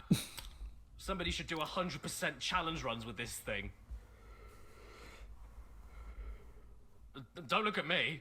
I choose life. And speaking of life, here's a thing that looks like it could resuscitate it back to you. The PS1 programmable joystick from the Game Machine Input Device series. And I picked this up with my arms from the Body Skeleton Limb series. In all fairness though, this is a really neat piece of tech that works like any other third-party joystick, except that you're able to assign any action to any button. And it even comes with a sticker sheet for your ultimate pro-gammon setup. And some of these stickers do make perfect sense, while others make me question what kind of games people are picking up. There's a button to make your car go, and another to make your car crash. There's a button to release a nuclear bomb, there's a button to make you fart, there's a button to make you fart on a ball, there's a button to make your friends never talk to you again, and when you're finally sick of all the ways you can give off eggy gases, there's even a button to make you give up and cry. Moving on, here's a special little gadget I got from Germany. You're not gonna test it out? Which is pretty cool, because the package it arrived in came with a free page of German newspaper for all the latest special offers, just in case you were looking for a Westerschirm Linomatic or a Globus Wiener Würsten. The accessory itself is actually a one-handed controller for the PS1, and that's honestly a great idea. I've always wanted to play Lego Island 2 while eating my Doritos and leaving my fingers crumbly and greasy. After all, you can't just assume that everyone that likes games can use both their arms, or even has both of their arms. And after using this controller, maybe that's for the best. Take a peek at this thing. I want to play video games with it, not eat cereal. I get it, accessibility is very important, but you know what else is? Using action buttons at the same time as moving, which you can't do here. You try playing Doom with one hand. You bloody try. Strafing and weapon switching is over here, shooting is over here, while moving is over here, sprinting is over here. It's a total mess. But screw Doom, how about we play something manly like Klonoa? Which is a little better because whichever direction you move, the same action buttons are right by your thumb. But the trade-off for that is the skin on the end of your thumb. Honestly, the games that this works the most reliably with are the simplest ones, like Tweeny's Game Time or Teletubbies. You know, something not taxing whatsoever so that you can play it while looking at the newspaper and ordering some chili Heidelbeeren. Well, maybe you could play Karashi with it as well. And you could even look up the solutions to the puzzle while you play. And I suppose you could always use it with a mouse for Quake 2 or Final Doom, but now we're getting way too specific. Basically, if you can play the game with your eyes shut, you can play it with the one-handed controller. Anything else is not worth it, which is a huge shame because it would be great to have a controller that you can use while itching your legs. Jesus.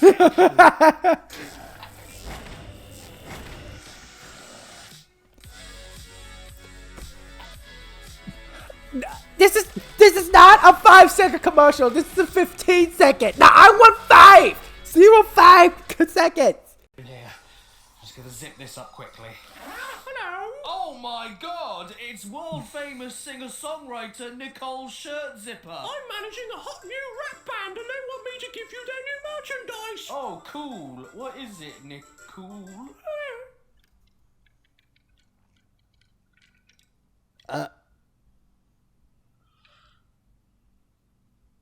You guys remember Thrill Kill, Ultra Violent, Ultra Naughty? boring and badly controlling PS1 cage fighter that was banned for being too full of fishnets? Well, the game may have been scrapped, but the code itself never was. Long story short, it was repurposed into another PS1 game starring the rap group Wu-Tang Clan, and some copies came with this controller. This is exactly what you think it is. It's a PS1 controller shaped like the logo of the Wu-Tang Clan, meaning you can finally play Parappa the Rapper the way it was meant to be played. It is, without a doubt, the single most uncomfortable thing I've ever held. And I've held my own children. Every single button does not line up. There's absolutely no grip for your palms here, but a giant claw for your knuckles there. The triggers jut out and are also not aligned. And the worst thing about it is that this was easily the most expensive controller I got for this video. Including import fees, this moronic object set me back $400. This is a collector's item. And by that I mean I now use it to collect nuts. Anyway, what the hell is the game itself like? Not sure when I'll ever talk about it again, so let's take a quick look. Why not? Are you for real? A parental lock? I had to be 18 to buy the game to begin with, and now you think I'm 6? What, you don't think kids can look in the manual and read shapes? I want to see dismemberment! Oh, I'd like to see that as well. And hey, the parental lock maybe was a good idea after all, because I am inconceivably offended by all of this. Which is more offensive to you? The quality of the FMV, or that everybody in the intro looks like a balloon? I'm gonna pick, old dirty bastard, also known as Dirt McGirt. he is my kind of guy. Somewhere in China, present day, a load of monks are preparing for a Wu-Tang Clan concert when old man Haggis gets way too close to the camera and says he wants to go to America and force the band to teach him their own martial arts so that they can work together to take over the world. What am I playing, and what am I playing it with? The game is everything I was expecting. It's thrill kill in every awful way. No control over whereabouts you attack, no focus, no strategy. But now I'm playing it with a worse controller. Dirty has 3 chambers. Oh no.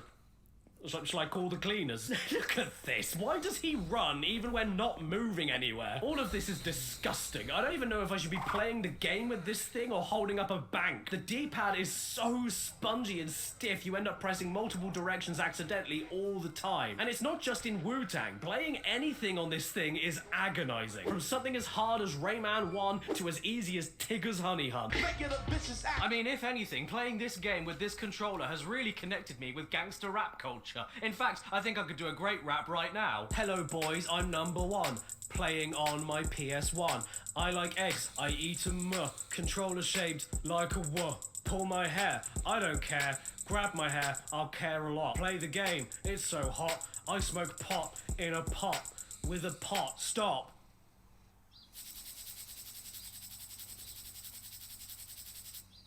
Don't stop. I like Tupac, he led the way. His name is very nearly Toupee. In conclusion, this controller may be the worst thing that I own, but at least it's not a BP controller. In fact, next time you want a band logo to be used as a video game controller, make sure it's from my favorite metal band. I think I need to wash my mouth out after that, so how about instead we take a look at the coolest box for a thing that I own? Oh yeah. This is a PS1 Tekken 3 arcade stick. Very, very cool looking thing indeed. I mean, if you ever wanted to give Nina Williams 4 jugs, then this box is all you're gonna need. Once you get the old bad boy out, it quickly becomes nowhere near as cool as what it's kept in. The sticker here looks embarrassingly cheap, and it's an extremely basic joystick without any shoulder button inputs. But still, I can't deny it's cool as hell as a complete package. Just remember that if your child has an upside down head, they can't play it. And I know you really want to, but you're not allowed to set your child on fire. My favorite thing though is that inside the box were these crappy little trading cards with the most unimpressed and uninterested Lei Wulong I have ever seen in my life. Whoa, don't get too excited, Lei. You'll give yourself piles. So ultimately, even though I do love the box, the contents inside is a little bit disappointing. Oh, Really? But at least it isn't a giant grey dump like this. Hey kids, that's a neat console you've got there. Do you want to play it with another console? This is the PS1 ASCII. Are you not gonna test out the controllers? It gives you every button that was missing from the Tekken 3 pad. They're all bundled together in illogical places. And by the way, it's bigger than the damn console you plug it into. At least it has a turbo function and even an auto turbo function, so you don't even need to hold down the button you want to rapid fire. Making backwards dash running in Castlevania absolutely no issue at all. Making you an indestructible god in Street Fighter, or making Tetris absolutely goddamn impossible. 36 punches a second, blimey, that's a lot, isn't it?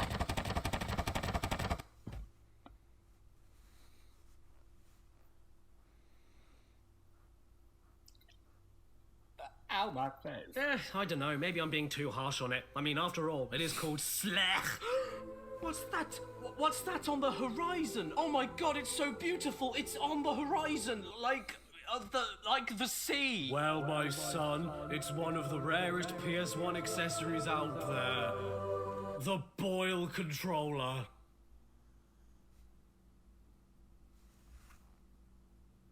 The Boil controller?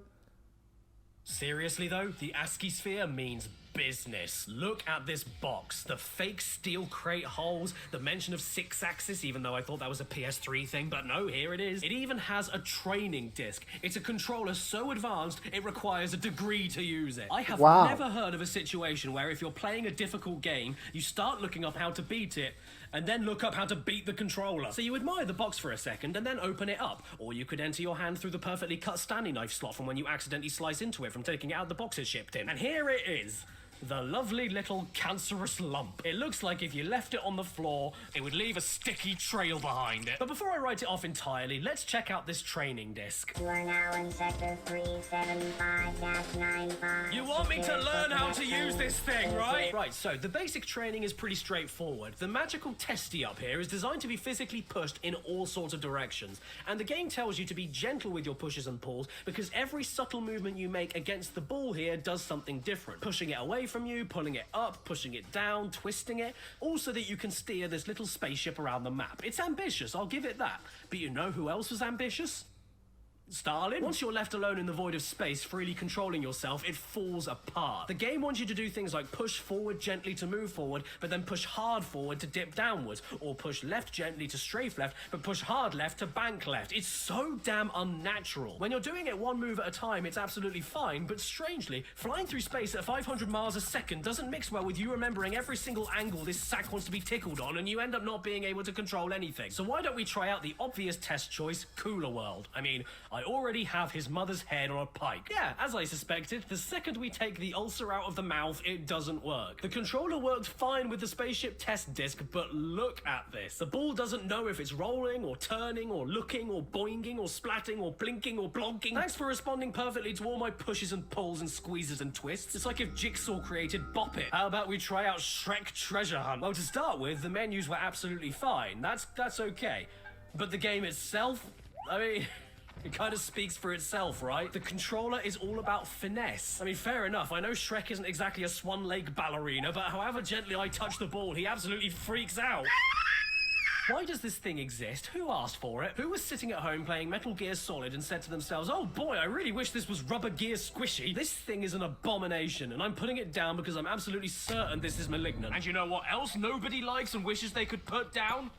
Toddlers, but that's not legal. So instead what we do is push them aside and leave them entertained with baby controllers for the PlayStation. Oh yeah, these are also real. It's a controller for the PS1 for a dumb, stupid, smelly baby.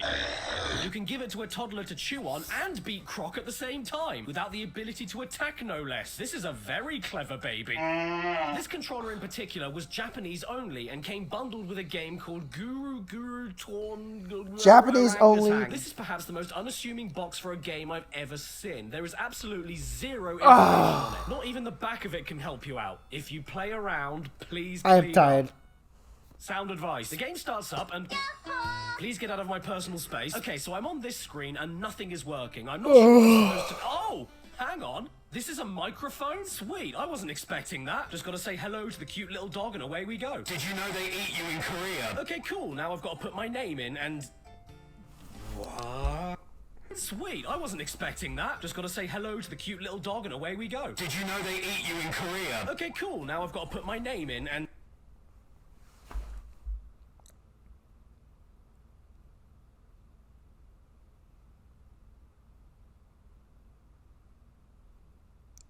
I've heard of petitions with the whole stopping the dog abuse and illegal dog meat in Korea.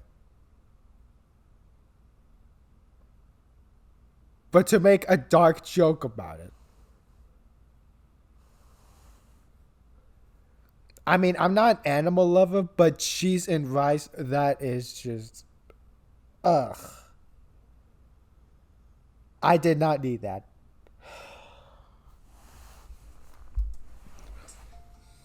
What? Is that a naked toad?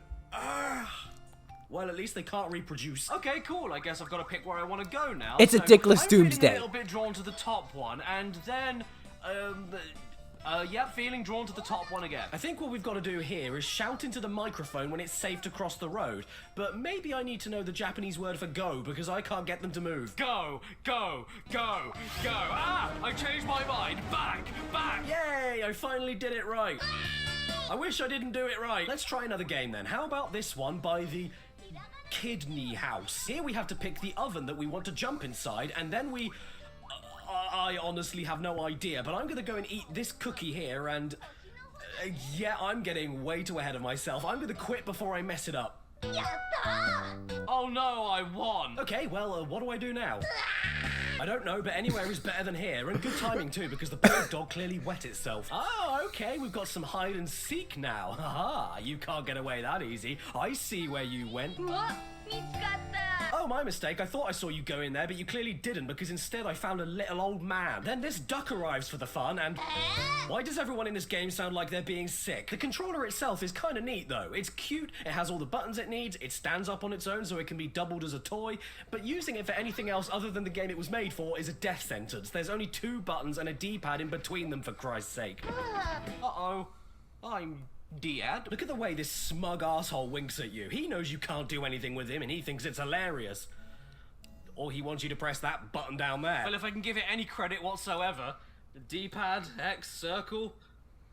It's the perfect controller for Pepsi, man! And this wasn't the only time Japan did this. They had exactly the same design used for Michael Rat. And even more confusingly, Winnie the Pooh in a combo pack. You get a controller and a game. 2 Poohs for the price of 1. And I'm personally very excited because according to Google Translate, when you talk, Mr. Wow will answer. Oh, and check this out. You can even wipe the trumpet and you can also lottery. Gambling and kids go hand in hand. Well, this kid likes gambling anyway. Hello, everybody. My name is Markiplier. Plus, if you really want to, you can always use the Wu-Tang Clan controller with the game so Winnie ends up in the Pooh-Tang Clan.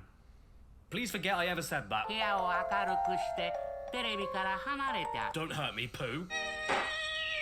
Okay, good. Pooh is dead. Right, so here's the main menu, and all you can do here is waddle Pooh around like he's in a game of Monopoly. This animation kills me. The first thing I ran into was a dandelion blowing minigame where you need to blow into the microphone to get it working. And that's kind of cool.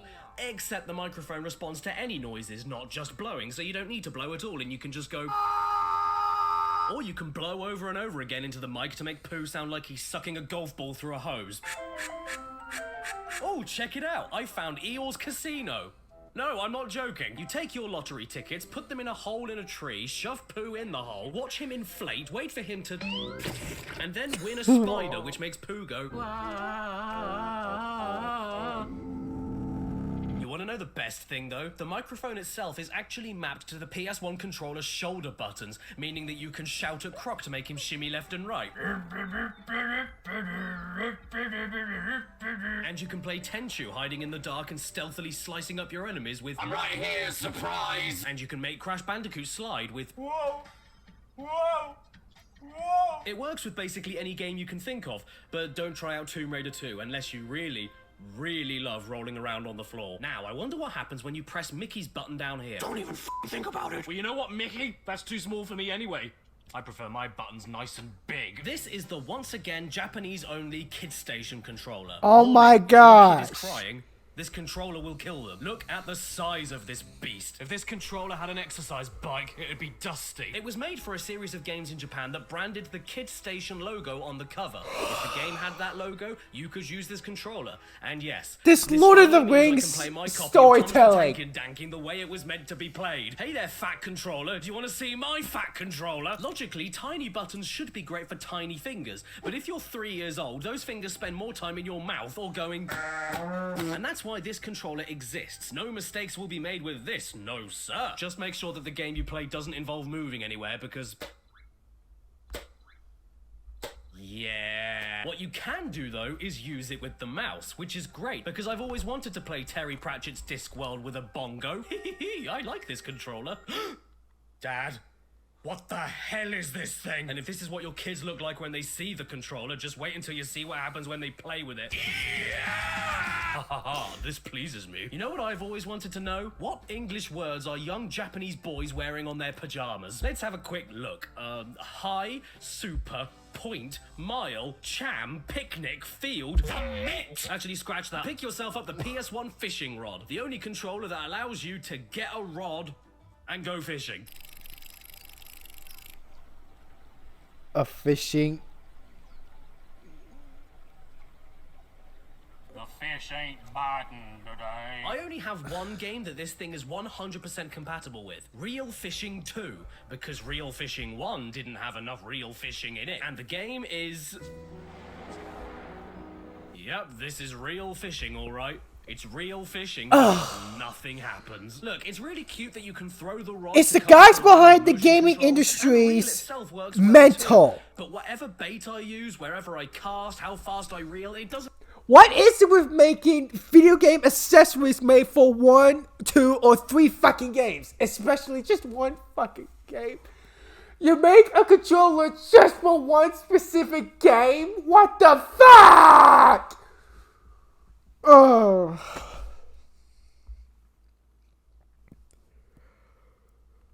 Are they mental? Seriously. Make a single difference. I'm glad the controller works, but the game just doesn't care. Oh my god, I got a fish! Reel it in! Reel it in, boy! Reel it! Oh. Bye then. Why do people like fishing? Oh my god, I got another fish! Reel it in slower, reel it in slower, reel it in slower. Slowly does it. Oh. Bye then. Balls to this. Let's try playing the game that the fishing rod was really made for. Nightmare Creatures. Oh my god, it's working. It works. What? I can't believe it. And the casting motion control, for some alien reason, is mapped to the staff attacks. Yes, I'm slicing zombies in half with a fishing pole. This makes me feel so powerful, but the jump scares are still very, you know.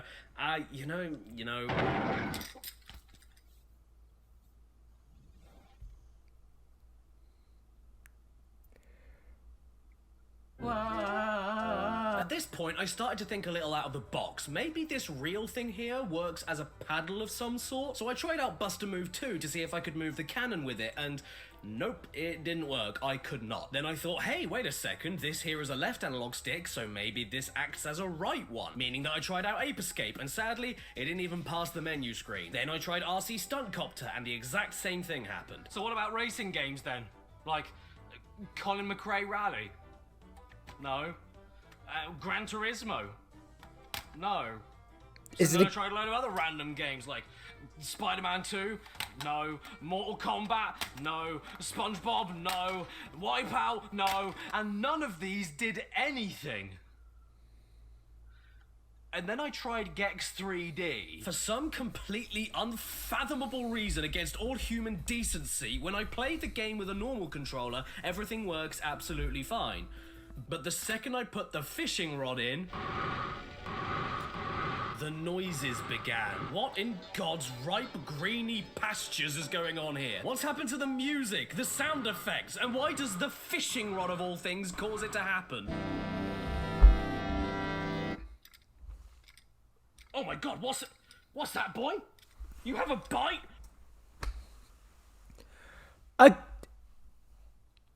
So not only is it a controller that's just made for 1 or 2 specific games, but it's also a controller that magically does shit in 1 or 2 other games that it was not meant for. Great!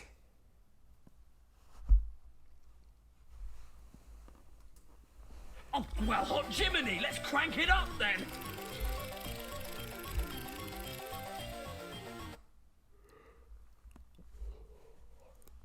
I wound in the lead winder. I know what you're thinking. This is the worst thing I've ever seen in my life.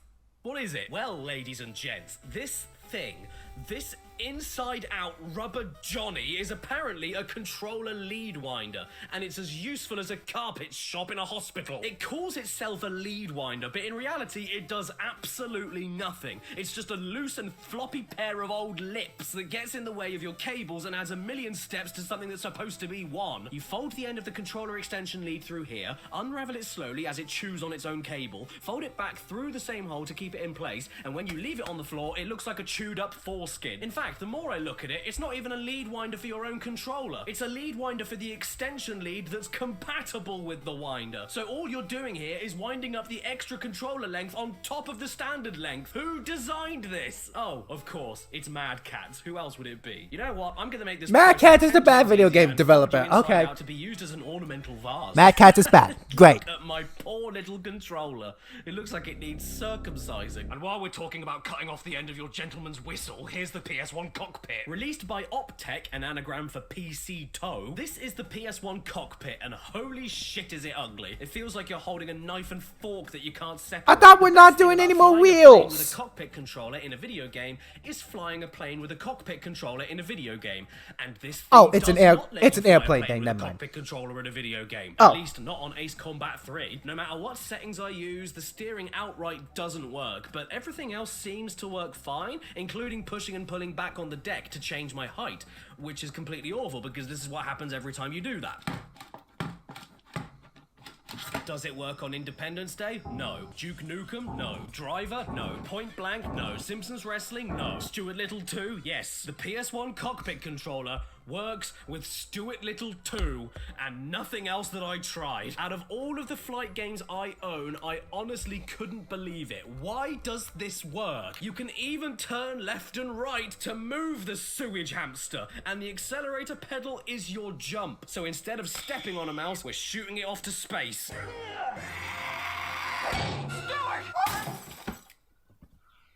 This is the PS1 Flight Deck Simulator controller for use specifically with this game here, Jet de Go. In fact, this is from the same another controller made for a specific game! These guys love themselves some public transport. Where's their bus controller featuring old solid chewing gum? My favorite thing about the controller, I have to say, is the back of it. Why is it shaped like this? If it were any bigger, you could go and watch an opera in it. I have two. Why? Oh, Jesus. Here we go again. Why with the two? Stimulating intro cutscene. These people really like their public transport. This time it even has a love letter at the start. Do I have to sit you on my knee and explain how a relationship with a plane isn't gonna work? Lesson? I don't need to learn. Let's go right into flight mode. Gonna give myself some power for the takeoff. Whoa, it vibrates. Oh my god, it actually makes you feel like the wheels are running along the grooves of the track. This feels pretty realistic. And then when you eventually take off, the vibration stops gradually as more weight is taken off of the wheels. This feels weirdly authentic. I way prefer this over the train game. I'm sure that's fine. See? Look at that. I was a success. I even learned to land the plane too. There's a button for wheel deploying and another button for braking while the steering wheel shakes around as you slow down. I am unironically loving this. Say hello to Captain Bermuda Triangle. I mean, I can't tell you what is going on or what anybody is saying, but I must be doing good because I got awarded some more X-rated plane footage with a guitar solo. I think the FBI will be after me soon, so does it work with Wipeout 3? Short answer, yes it does, but to accelerate you have to put your thumb over here like some sort of angry lobster because this here doesn't do anything. I then tried Mortal Kombat and sadly I couldn't even get past the menus, but then I got into Spyro 2, and where the menus were a little bit glitchy, I actually managed to get the game fully working. You're seeing this right. I am steering Spyro not only on the ground, but in the air as he glides like a plane, just like our Lord Jesus intended. If though, for whatever reason, you decide to stop steering Spyro, he won't stop. So just get ready to play a version of Spyro 2 where he's trying to hold it in, and you'll be right as rain. What if there was another? Yeah, believe it or not, there is indeed another PS1 flight stick. Apparently, this one claims to be able to work with any flight games, and the seller I got it from even mentioned that each of the sticks here acted as analog sticks on a DualShock controller. So you bet your juicy ass I went straight into RC Stuntcopter to try it out. My name is Enne. Well, blow me down and call me Blow. This is actually amazing. It works really well. With each analog stick getting its own dedicated joystick, I breezed through the Stuntcopter training within a few minutes. And yes, it still sounds like you're trying to get the instructor off. Hold it. Good. Easy. Hold that position. Good. Now hold it. Okay, almost done. Oh my god! Oh, I can't believe it! Woo-hoo! You've done this before, haven't you? And unfortunately, it also looks like it. But he has two. No, don't use your left thumb. And don't use it to write with or open doors. I'm Adolf. G-Police. You know who works there? The G-Policeman. Holy mother, this font! What does any of this even say? New mittens? Onions? Johnny? I mean, the controller works with the game, no doubt about that. Game's shit though, innit? And by the way, your hardcore scary police squad is an acronym for guinea pig. Next, I thought I'd give Forsaken a shot. It's an underrated PS1 first-person shooter in a little flying craft, and yep, it works wonderfully with this controller as well. But the one I was really hoping to get working was Ape Escape. I mean, think about it. Dual analog sticks, dual grabby sticks. It's perfect, right? Well, no. I tried it. It didn't work. And that makes me a saddy caddy. And you know the best thing to do when you're sad? You dance for me. Dance, dance, my little puppet. Dance the whole night away. Oh yeah, how many of you had one of these bastards in the PS1 days? The Dance Mat. Just about as nostalgic as you can get. If you owned a dance mat. This one in particular is a special one-off mat that came as part of a bundle pack with the PS1 version of Jungle Book Groove Party. And this box... This box should be studied. This in freaking dance mat how thing. Not to make a box. Just look at this dreadful heap. The 2D car, the snake right above the ugly 3D PS1 renders. The vultures that are the size of peas. The game box window that doesn't keep the game it's displaying inside the window. Mowgli's teeth. How could you not grab this off the shelves and buy it immediately? One of the biggest selling points on the box is that Lou Bega has a music video in it. No? Well, how about the fact that the dance mat is called the Thrustmaster? Thrustmaster? Join the ranks and walk in line. And the best thing about dance mats is that you don't only have to use them with dancing games like Jungle Book or DDR. All the controller buttons you need are on the mat, so you can play anything from Spyro 3 to Tony Hawk. Hey, look, it's like I'm actually using a real skateboard. I hope they make that a reality in the future. Oh, wait a minute. I seriously don't recommend that you play Overboard with it, though. I feel like I'm playing Twister while being shot at. But I seriously do recommend taping the dance mat onto a... I think some of us watched the Angry Video Game Nerd to know that this is not going to end well. ...wall and playing the first stage in Parappa the Rapper for the next best thing to Parappa the Rapper VR as you can get.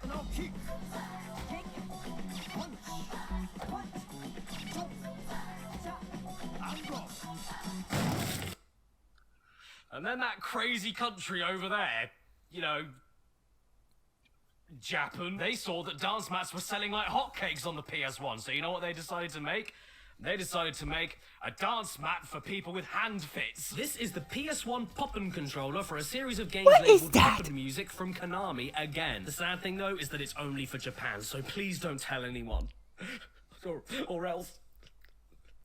The policeman. This was made by B. Manny because we don't want you to be womany, and it was ported to the home console market after a very successful Japanese arcade cabinet of the same name. Oh. Personally, I have 6 games in the Poppin' Music collection as you follow the adventures of Grandma's Kitchen Tile Hair Girl. At least it's more than 3 games, I guess. Yeah! That's But still, what? Bopping music is kind of like DDR mixed with rock band drums. It's pretty straightforward. You see a bop, you bop it. You see a fly, you swat it. You see a spot, you pop it.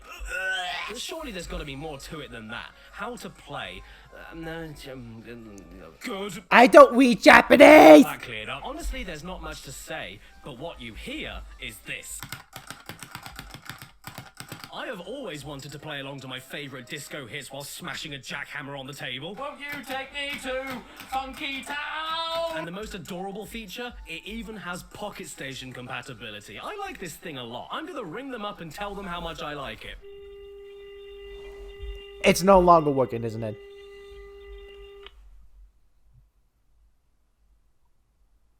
I think I called the Yakuza. But I know what you're thinking.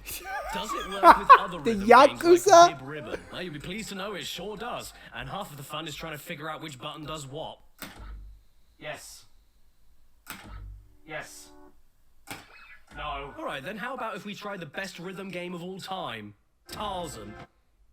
Does anybody want a wipe? Amazingly, everything works, except for the fact that I can't run backwards. So if you're a Tarzan PS1 speedrunner that doesn't ever need to run backwards, this is the controller for you. Personally, I always wanted to smack a bit of plastic to call for a gorilla hint, so I'm very happy. The buttons themselves are really sensitive though, so if you do so much as breathe too heavily on it, you might— No, go away! Leave me alone, Turkish delight! Stupid traffic light pop-off controller. I'm gonna run away to Crash Team Racing now. Everything here in the menu works wonderfully, and I was getting really excited to play the game.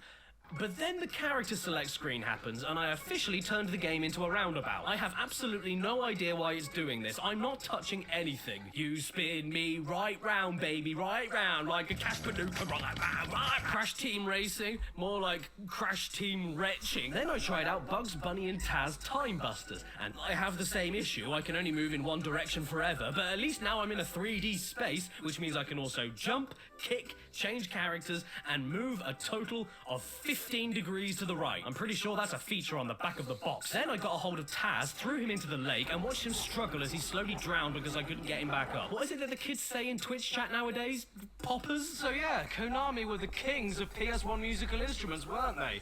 They basically did Guitar Hero, DDR, and Rock Band drums before anyone else on the PS1. And they also did this. A music rhythm game. What in the fuck? Oh, bonjour everyone! It's the hardest working chef who keeps cooking for his customers even though he has COVID. Sandwich! Working chef who keeps cooking for his customers even though he has COVID. Oh my gosh. Hang on, I'll be right back. I gotta go.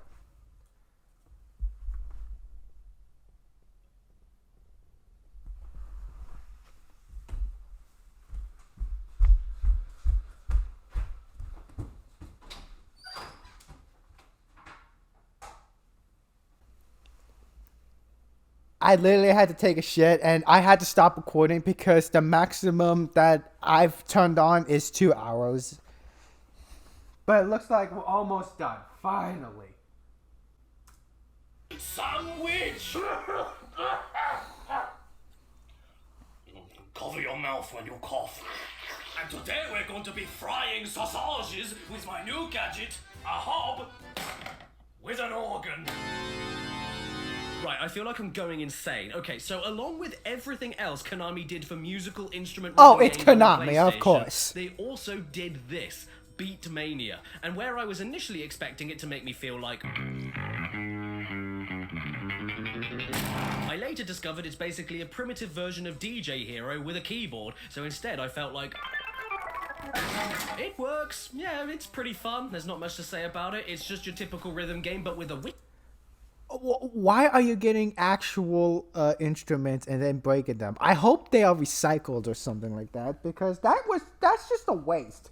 Wiki woo and a DJ! But what I really want to know is, can you play Lego Racers on it? Well, you tell me.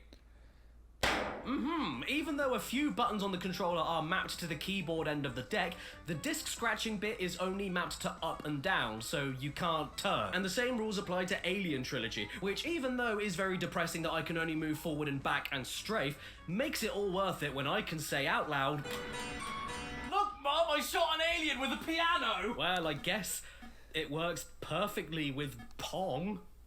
Playing Pong with a gas hob. Now I've seen everything. Oh my man, this has been absolutely exhausting. Yes, I'm it has starting to been. flag a bit now. But trust me, don't go away yet, because I think I've saved the best for last.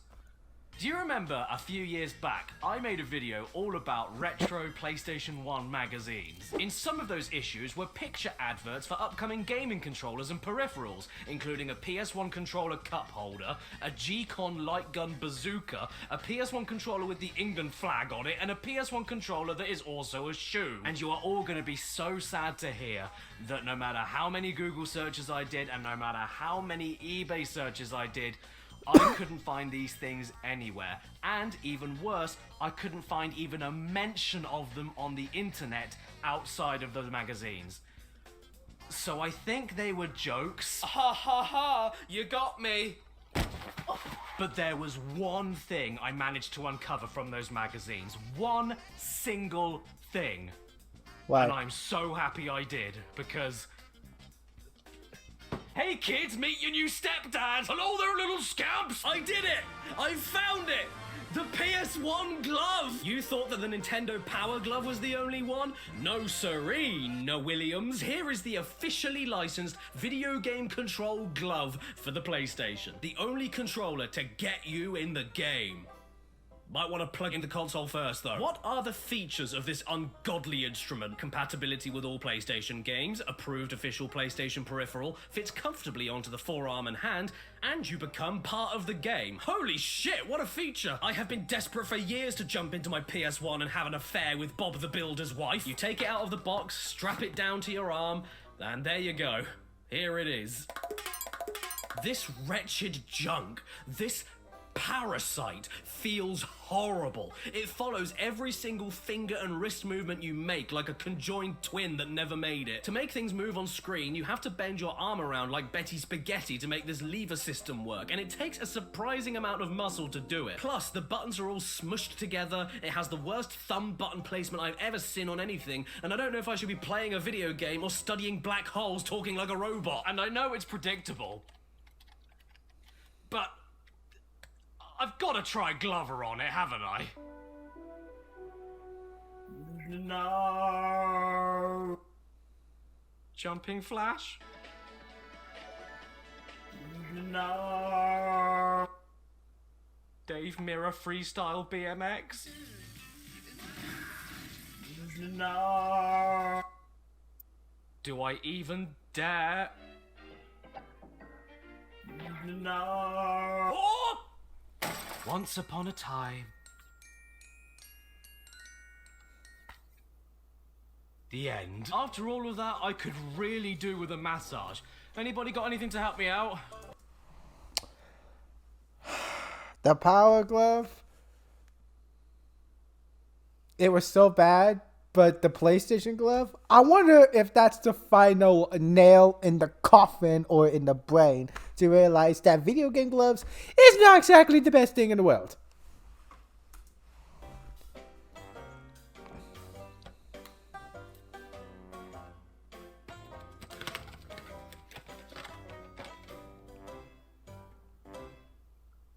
A vibrator? Is that a PS2 vibrator? Oh no.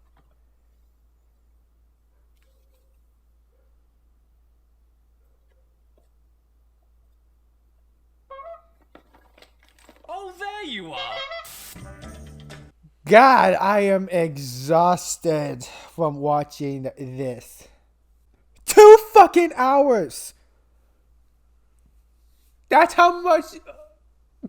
That's how long my camera footage is. 2 hours! Ugh. What is it with Caddy doing his Lord of the Rings length videos? And also, what the fuck is with people doing controller accessories that is just ultimately useless in the end and shit?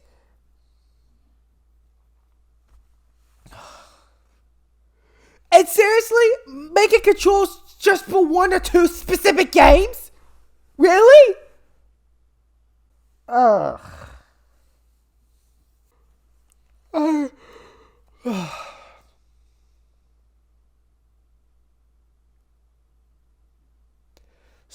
I am baffled by so many things in this video today.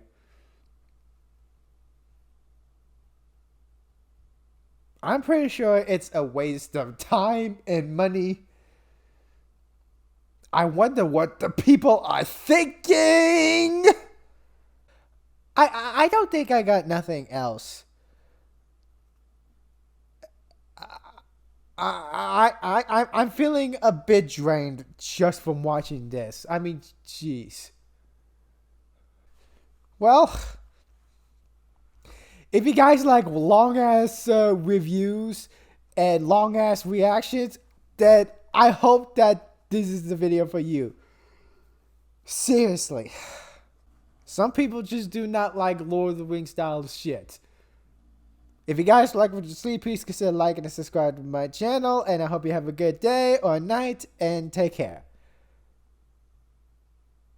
2 fucking hours. Really?